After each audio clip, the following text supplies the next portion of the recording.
Okay, well, welcome everybody. And today we're talking to Dr. Shannon Sloan-Spice. She's from the United States of America and has been actively involved in mythological studies and religious traditions and myth and literature. She studied the Greeks, she studied the Romans, she studied Islam, the Hinduism.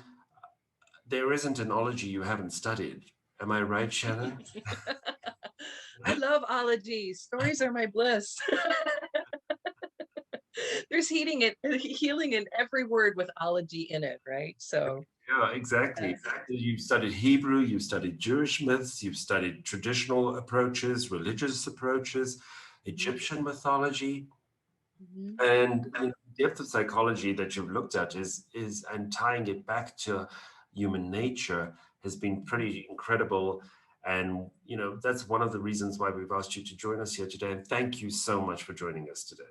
Such a pleasure to be with you, Azar. Awesome, great. Now, one of my first questions I have to ask, of course, is around the soul. We're talking about the soul today and what the soul encompasses. And is there a difference between the soul and the spirit? Hmm. So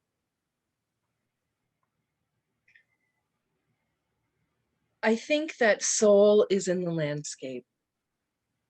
That we think of ourselves as the soul in the body, and there is a portion, of course, that is in the body, but I think that soul is actually all around us. It's the what Jung would maybe even call the collective unconscious, right? So it was, it always will be.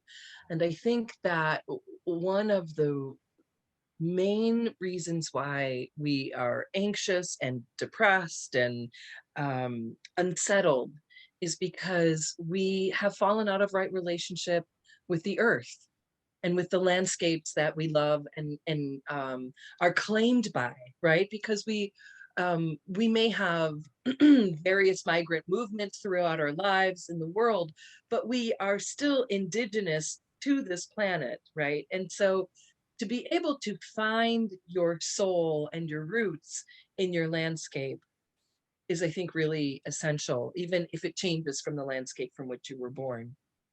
So I think of soul as having an exterior landscape to which we belong, and then there's this interior landscape. For me, spirit seems a little bit outside of that. Spirit seems like a mycelium network, really, Okay. that takes energy from one place and brings it to another as if by magic. That's how I see spirit in my life, where the right people appear at the right time, the right teachers, the right medicine. Um, it's that messenger from the other side, from the other world, is how I look at spirit. And in some ways, is the way that, when you're in those soulful conversations and you get a response or an answer, that feels like spirit, right? Or you're at the grocery store and a stranger says just the thing you need to hear. That's spirit coming in and kind of giving you a little, on your way now, keep going towards that bliss, follow that path. It's like these little crumbs that were left Right. to guide our path.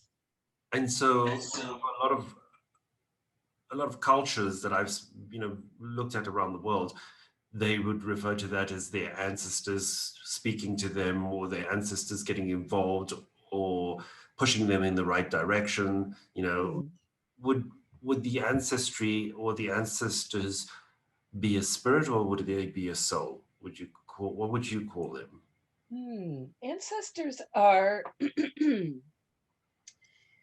ancestors are not just particular to our family lines.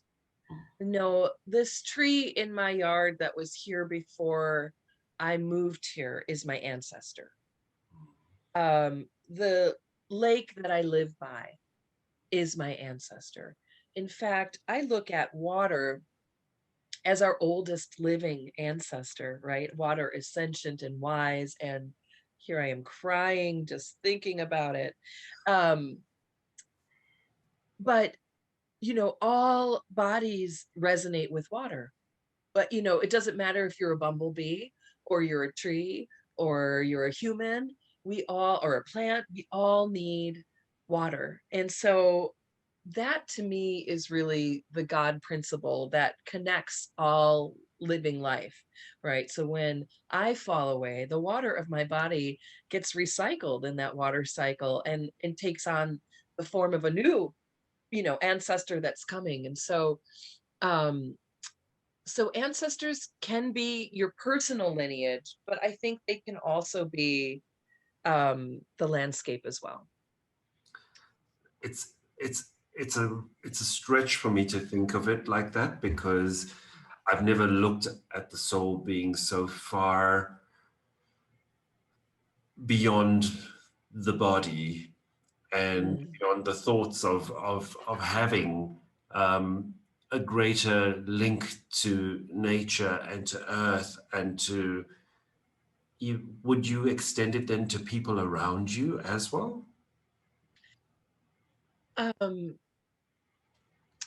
yes. I mean, I think that when we realize I am you, you are me, Would, the Rastafarians don't say I myself, they say I and I, right? Because you are a reflection of me and I am a reflection of you, and we are both a reflection of the creator, in perfect creation. And what a lot of religious and mythological traditions suggest is that that we are a perfect manifestation of creator, that our lives, our psychodramas, everything that we go through is actually creation becoming conscious of itself. right, So there's this great drama happening, unfolding in the cosmic universe, and your life is a microcosm of that macrocosm. So where there's churning inside of you, there's turning in the universe, right? right. And that is why when we can come to a place of union and balance within ourselves, we actually create sort of a pinprick of light in the ever darkening universe, right? That we are actually tending to the healing of the world when we tend to our own healing. So looking inwards is something that everybody should be thinking about doing and concentrating on, because you start by changing yourself. Mm, As Michael Jackson says, I'm talking to the man in the mirror. Um, right, that's, right. I mean, like, I've seen people who want to change the world, but want to change it externally and not internally. Yeah, that's what you call spiritual bypassing. Okay, Because there's a term for it. there's a term for it. Spiritual bypassing is when you bless all of our well-meaning hearts, but we all have this need to step into service for the world. Right, And if you've stepped into service, you know that it is rewarding good work. It's good work, right? And oftentimes it's very difficult for us to attend to the inner turning. It feels better to distract ourselves and go and help somebody else in need, or attend to a piece of mess out in the world. But when we get sort of addicted to that sense of service in the exterior realm, but we continue to avoid our inner work, that's spiritual bypassing, right? And so it's tricky because service is good, right. but if you are not directing those self-care practices, kindness, tenderness to yourself, Gratitude. gratitude practice, right? Then you are not well, Yeah, because you're not taking a holistic approach. right. So Yeah. what the soul then? Is it those elements that feeds the soul? Is what makes the soul glow? What makes the soul the light that it is? Because I believe we have two sides. We have the darkness and the light side, both inside of us, and they constantly they're at battle. We've spoken about this in previous conversations where, you know, the light and the dark will constantly battle, and it's the one that you feed that makes it Mm-hmm. that makes it predominant. What feeds the soul or the spirit? Mm. That is a question. That is the question. That's the question that we all have to ask. Joseph Campbell would say, follow your bliss. What is your bliss? What do you have to do in order to be you, that if you weren't doing it, you wouldn't quite be you? And this isn't about, sometimes people will say, oh, well, I love my family, or I love being in service. Well, that's fine and good, but who are you? What is your passion, your bliss? What brings you so much joy that you have to engage in that activity, or you feel a longing and separation from it? And when you can at least name a couple of things that really bring you joy, then you start to bring that glow forward. So the idea from the ancient Greek tradition is that we incarnate here with a sense of body, soul, and then maybe this idea of spirit or daemon. It's Daemon, daemon. And your daemon is concerned with you, with the gifts that you came here to give. We all come here with an agreement with Creator. I'm going to do this. This is my gift. Down you go, right? And so we come here with these gifts. We come here with these full baskets of knowing and wisdom and light to bring for the healing of the world. Mm-hmm. And somewhere we forget those words that are written on our heart. So soul is about uncovering those words. What are the words written on my heart? What did I come here to serve and be priestess or priest in that temple? So for me, that's stories, right? Stories are my bliss. So I've followed stories my entire life. But the idea of the daemon is that this is also your genius. Right. That we all are blessed with gifts. And when we don't live our life from the gifts that we came to give, that's when we fall into despair. That's when we might really encounter a hard midlife crisis, right? Where, oh no, I had my ladder up against this wall for all these years. Wrong wall. Now what? Yeah. And so oftentimes the You call to yeah. Oftentimes the call to soul happens with a tragedy, challenge, loss, death, loss of a job, a cancer diagnosis, right? It's something that comes and shakes you up. What are you about? Now that I've taken everything away, who are you really? Right? And so unfortunately, soul doesn't come in, with music and a bed of flowers. It comes in with a gut punch. Right. And it really shakes you up. So then you have to go down. James Hillman, the great psychologist, says we spend all these time growing up like a tree, and at some point of our lives we stop growing up and we send our roots down, Right. down into the earth, right? And I think that's where soul lives, in the underworld. Right. Interesting. I mean, right now the world is challenged, and I think that for many people we're seeing a whole change in the landscape of life, with lockdowns, with pandemics that are fatal. People are having to turn towards themselves, and for a lot of people that's a very hard thing to do. We've seen the greatest number of suicides in the history of the world taking place right now, which is sad, because people don't know how to deal with themselves and how to deal with their mind, their body, their soul. And for a lot of people, there is challenges around that. What would you say to them as they take that journey what stories should they be telling themselves? Mm, What stories do they need to tell themselves in order to deal with the effects of the soul or being called to their purpose? mm, Because there are so many people that don't know how. What's the process to look at mm. this? What would you tell them? How would you get them to look inwards? Well, the myths are these imprints left by our ancestors. They're guiding friends, if you will. They hold consciousness, these stories, right? The stories that we tell are what we become. So we got to be careful about the stories that we tell ourselves, right? And I think that the overculture is constantly telling a story where, who do you think you are?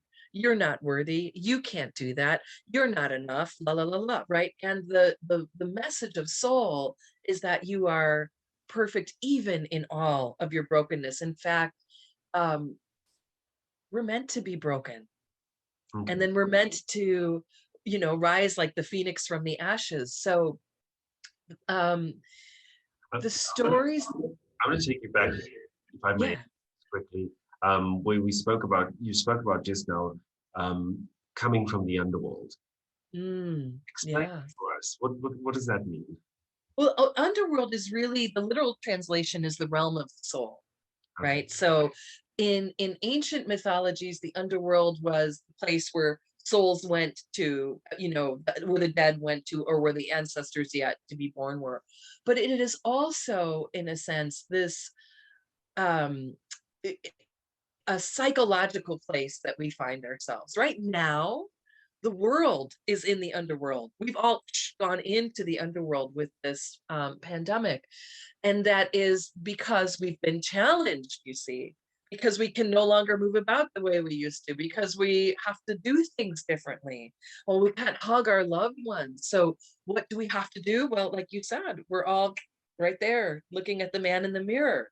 Mm. And it's like we're all in these little alchemical petri dishes, right? What's going to happen at the end of this combustion? So the underworld is the place where we go at a certain trajectory in our hero or shero's journey, whichever one you're studying, where it doesn't matter the friends and guides the magic, wands, lightsabers, invisibility cloak, whatever, gifts or what, all of that stuff, all of your life is kind of about this training for when you get there. When you go to the underworld, you face your fears, Right. and you face them alone. It's like Luke Skywalker going into the cave in Empire Strikes Back. What does he see? It takes Darth Vader's head off, and it's his own self, right? So this is the place where we go to confront our shadow aspect of ourselves, our broken, our wounded, the one that's been festering in the corner for so long, who's been told, not your dreams. Mm-mm. And there they are. Just please let me live for my life, my dreams, right? And if you don't tend to that creature inside of yourself, Martin Shaw, the great mythologist, talks about the fact that when we were born, at our birth, we were born with a wild twin that got thrown out of the window. Right. And so some of that is about, how are you going to welcome that wild twin back? Are we going to continue to imprison ourselves? Well, if we do, or exile ourselves, if we do that, that aspect of ourselves becomes monstrous and confrontational. So going into the underworld is about confronting the part of yourself that you fear the most. And if you do it right, you meet your own self with compassion. Wow. And I think that is the place that people struggle with maybe the most, because, oh no, we're not being taught how to show ourselves compassion in our primary education. How to forgive. How to forgive, how to really be present with our pain and not be judging. We're taught how to judge ourselves something fierce. Absolutely. Yeah.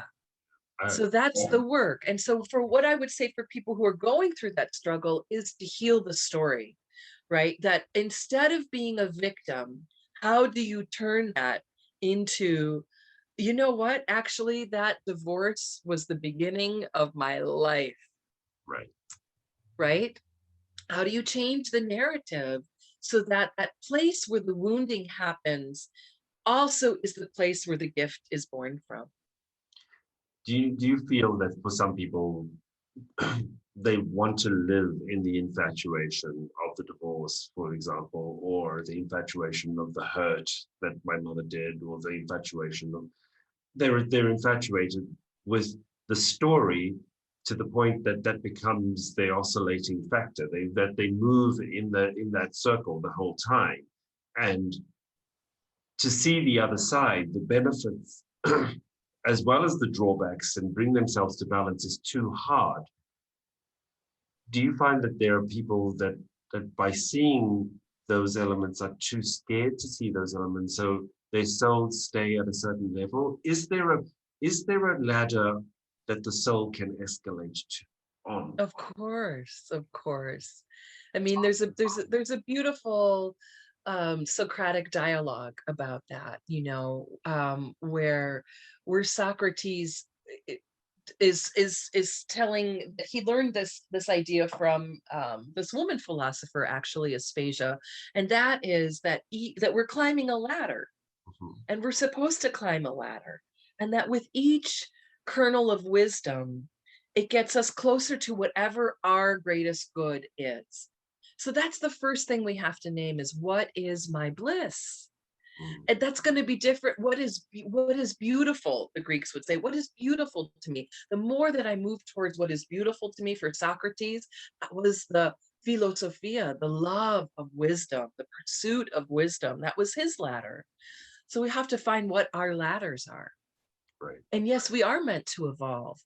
However, the mythic psyche, because um our psychology is mythology, right? For the ancients, their psychology, their mythology was their psychology. Our psychology is mythological in this sense, so that these great stories in our lives that we are drawn to have happened, are happening, will always happen. So sometimes we find that we move in these cycles, or maybe we get even deeper into a story, or there's a different aspect that reveals itself. Um, Again, I think there comes a time when we're asked, maybe there comes many times, is this the story that's right for me? Is this the one I want to be in? Right? Or is there another way to move out of this story? And that's a very personal choice. I think we don't get a lot of help from technology. I think if we're really looking for soul, we have to go into the landscape. We have to spend time with nature. We'll have to know how we are connected to trees and birds and birdsong and the movement of the sun through the sky. No, if we have forgotten our most fundamental relationship, which is to Pachamama, this earth beneath us, no, then we've missed step one. How to be a good human. No, walk softly but deeply on the earth. You know? That's awesome. We're talking to Dr. Shannon Sloan-Spice. We'll be back in a second. Hi, this is Azar from the Mind, Body, Soul Festival. If you're enjoying this video, please like and share us on your social media platform, or join us on our own social network at mindbodysoulfestival.com. We're back with Dr. Shannon Sloan-Spice, and we're talking about the soul and the healing functions of the soul, and how we can, in today's world, change the way we look at the world and the way things are happening to us, rather than seeing them as on the way, as opposed to in the way, and living our Mm, lives in a way that is congruent with being totally and utterly authentic. mm. And one of the questions that I have for you right now is the use of the word myth, and what does it mean? Mm, Are we creating new myths with our lives in the current situation that we're in with the pandemic that's taken over the world? Things are changing, students are changing, people are changing. Young kids no longer have the traditions that we're used to, like, mm, Thanksgiving will no longer be the same. Christmas will no longer be the same because we're not able to mix. So mm. new traditions are being, new myths are being hijacked. Are we creating new myths? Such a complicated question because, again, in the archetypal realm, there is, so I would call myths, they're not lies, they're sacred stories. And as we, and they're these wonderful, wild ways of telling the truth through a story, right? And so, in some ways, I feel like, yes, we are creating a new myth. Historically, we've seen myths be about a certain tribe. We've seen myths arise when we began to move from, hunting and gathering to agricultural societies, and then into cities. And now, really, this myth of the time is, will we survive our own stupidity? Are we destroying this planet with our own ignorance and selfishness and need for the quick consumerism fix? Or are we going to turn it around? I mean, yes, in some ways we are in a myth that we've never encountered this. And yet there are all kinds of myths that are about the war to end all wars, right? There's the Ragnarok.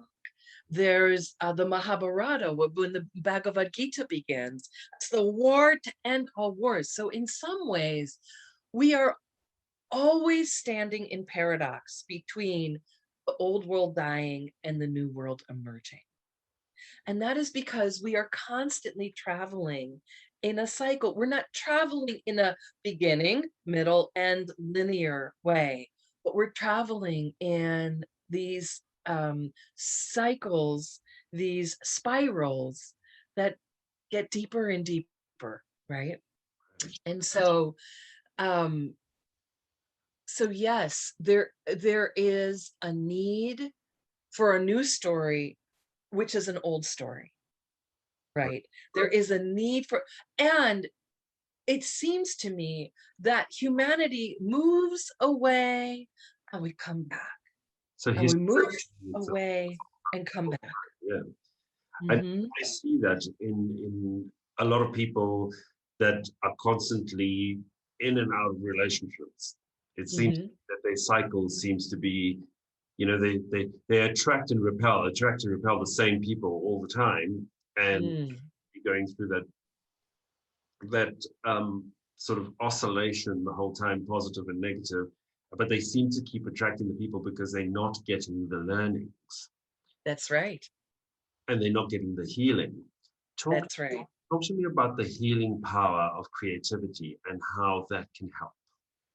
Well, creativity is, I think, we are born with this mechanism inside of us for self-regulation, for self-awareness, for self-articulation, for the articulation of our human experience. Everybody is creative, Okay. whether you're a gardener or a musician, or you're creative in the way that you dress. You're creative in the way that you problem solve. We are all creative. The problem is education that seems to favor the STEM, science and math and all of those things, and at least in the United States, has almost completely defunded creativity in our early childhood education. So one of the things that we really need to do is to make that a feature point Every child should have music and art and theater and dance, because there's because we're what we've done as we've moved to sort of this logos industrialized education that is focused on making people good workers is we have not taught people how to be good people, how to be in their bodies, how Right. to, to do these self-regulating things. And so this is why, I think that if we want to get in touch with soul, to have these dialogues about it, to invite the opportunity for soul to come in, to keep a journal. Anytime you write an affirmation or a desire or a prayer, whatever it is, you are making it more crystal because you've put it maktub, you've written it in stone somehow. So to understand that, we are co-creating this life with our thoughts, our actions, and words. So if our co-creation is about how horrible I am, what a piece of crap I am, how I'm not worthy, not enough, all of these, I'm going to create an exterior world that feeds those experiences back to me. Right. So What you think about, you bring about, in other words. what you think about, what you bring about. So creativity, it is wonderful because it builds in a sense of ritual. And we as humans need ritual in our lives. Right. We need a place. Joseph Campbell used to say, have a room or an hour in your day that's just for you. That's your sacred space. Well, we can open up sacred space at any time and moment, but people don't know how to do that, right? When you step into a creative project, you are opening up sacred space because you're opening up that communication from that soul realm, and then it is expressed in a truthful way. People have trouble. Some people, like accountants, for example, would say to you, I have problems developing a sense of play or creativity. So what do you say to them? Just do it. Stop judging if you're doing it right. Just get in there and do that. Jung played well into his 80s. He'd make like sandcastle moats and forts, and he'd get in the dirt and he would play. And everybody knows how to play because everybody was a child. Right. When we're children, we are so connected to that creative aspect of ourselves. I mean, I would really recommend people go back and look at your baby pictures, your little pictures, right? You can see that wondrous, creative curiosity. Just be curious. There's no wrong way of being creative. There's your way, there's my way, but there's no wrong way. But there is a fear of failure. How do we deal with the fear of failure? Failure is one of our greatest teachers. How do we learn if we don't mess it up? Right. So, I have a lot of students right now that they come into class and they're so afraid to fail, right? I don't punitively grade. And so there's some people that just don't know how to, or I don't set hard deadlines. They just, how do I organize my life if I'm not being told what to do? So failure is something that creativity actually teaches us how to bless.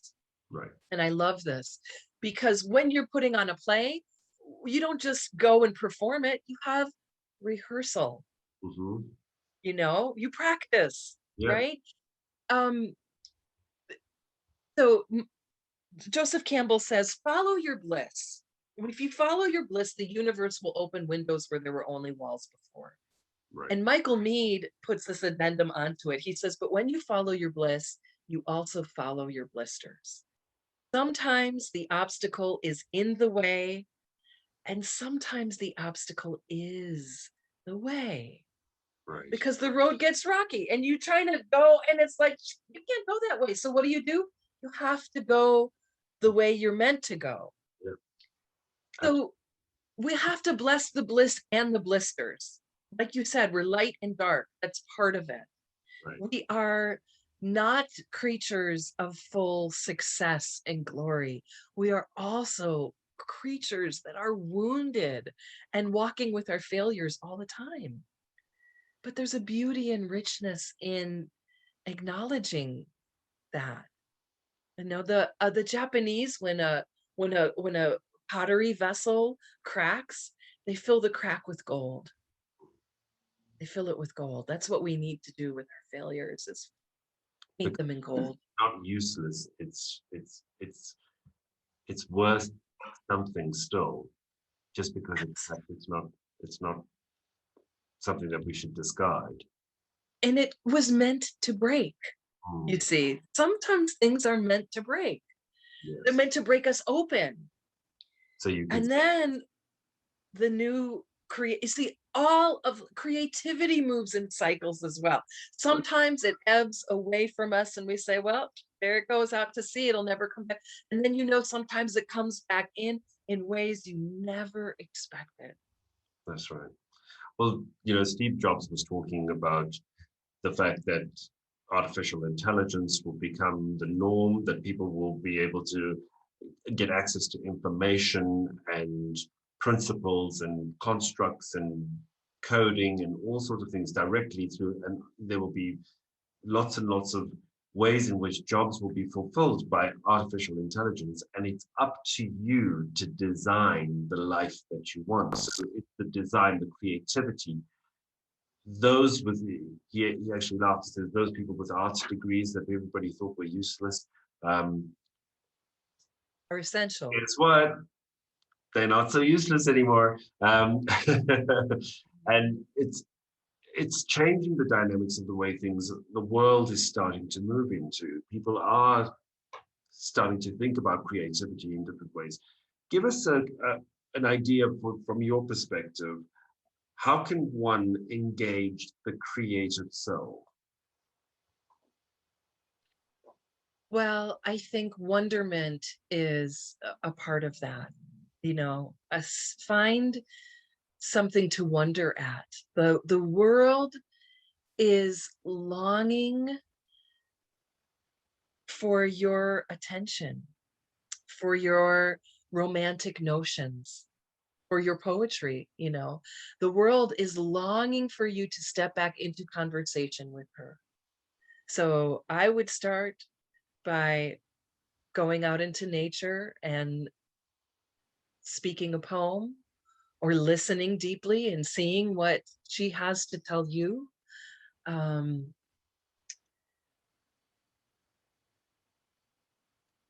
That's a great place to start. Thank you yeah, so much yeah. for being with us today. Shannon, thank you so much. It's been a wonderful chatting with you, and uncovering some of the elements of the soul that we just don't, we've forgotten.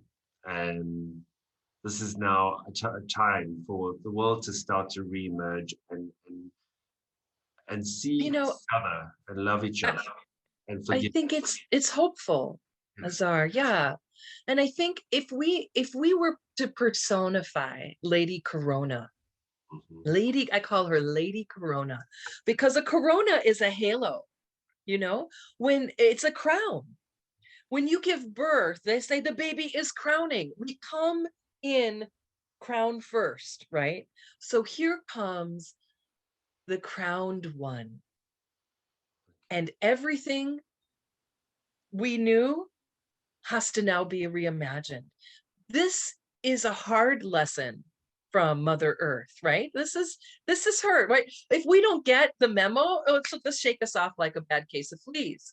But if we do this right, we do have this beautiful opportunity to reweave the threads of the world in gold, in gold tones. And it's so beautiful. And it comes with this sense of accountability, confronting our darkness and our shadow places, offering ourselves compassion and grace. And once we manage that, then coming back into relationship with our beloveds, um, with a deeper and richer understanding of who we are and what we can create together. So it is an exciting time. It's not just a time of fear. It's a time to really be courageous and step into our compassion. So it's been a good lesson. It has, absolutely. And thank you so much, Shannon. Well, we really appreciate you coming and talking to us about this. And if you need to contact Shannon, where do they go? Where do they get hold of you, Shannon? So you can find me at swaramistica productions.org. You can contact me at Dr. Shannon Sloan-Spice at gmail.com. There's some dots in between that, dr.shannon.sloan.spice at gmail.com. LinkedIn, Facebook, Instagram, I'm all around. That sounds brilliant. And we'll have this information on Dr. Shannon Sloan-Spice page on the Mind Body Okay. Festival speakers page. So you'll be able to get access to it there too. Thanks again so much. Thanks, Cesar. I hope we have more conversations. Oh, we will definitely. All right. Bye bye. Bye-bye.